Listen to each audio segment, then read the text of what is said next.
জঙ্গিবাদের উত্থান হয়েছে, জঙ্গিবাদের জন্মদাতা প্রথম আলো, ডেইলি স্টার। বাংলাদেশে কোনো জঙ্গি নাই, এই ডেইলি স্টার প্রথম আলো বাংলাদেশের আলেমদেরকে জঙ্গি বানিয়েছে।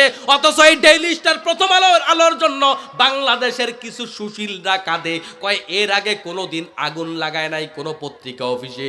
যারা জীবনে মাজলুম হন নাই তারা এগুলা বুঝবেন না যে এই পরিবারটা মিথ্যা মামলায় রাস্তার থেকে একটা রিক্সাওয়ালাকে ধরে নিয়ে গেছে, কতগুলা ইয়াবা দিয়া জেলখানায় ঢুকায় দিছে। এরকম ঘটনা বাংলাদেশে আছে না নাই? কম নাকি? কত আলেম মসজিদের ইমামকে ইয়াবা দিয়া ঢুকায়া দিয়েছে, কত আলেমকে অস্ত্র দিয়া ঢুকায়া দিয়েছে, কত আলেমকে কোরআন শরীফ সামনে দিয়া বলছে জঙ্গিবাদী জিহাদি বই সহ গ্রেফতার।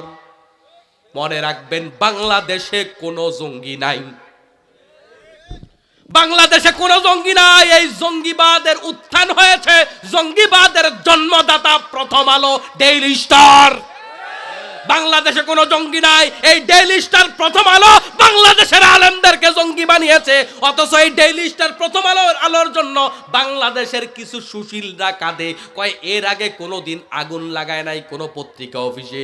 কই, যখন সংগ্রামের অফিসে আগুন লাগাইছে, ভাঙচুর করেছে, তখন এই শয়তানগুলা ছিল কোথায়? নয়া দিগন্তের অফিসে যখন আগুন লাগাইছে, ভাঙছে, ওই শয়তানগুলার মুখের মধ্যে কুলুপ দিয়া বসা ছিল। এখন তারা সুশীল হইছে।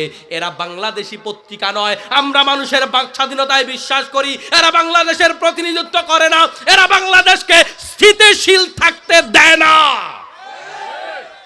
যারা বাংলাদেশকে পছন্দ করে না, বাংলাদেশকে ধারণ করে না, বাংলাদেশকে যারা বিশ্বাস করে না, যারা বাংলাদেশের মানুষদেরকে ঐক্যবদ্ধ থাকতে দেয় না, বাংলাদেশের আলেমদের মধ্যে মোটামুটি টুকিটাকি দ্বন্দ্ব আছে।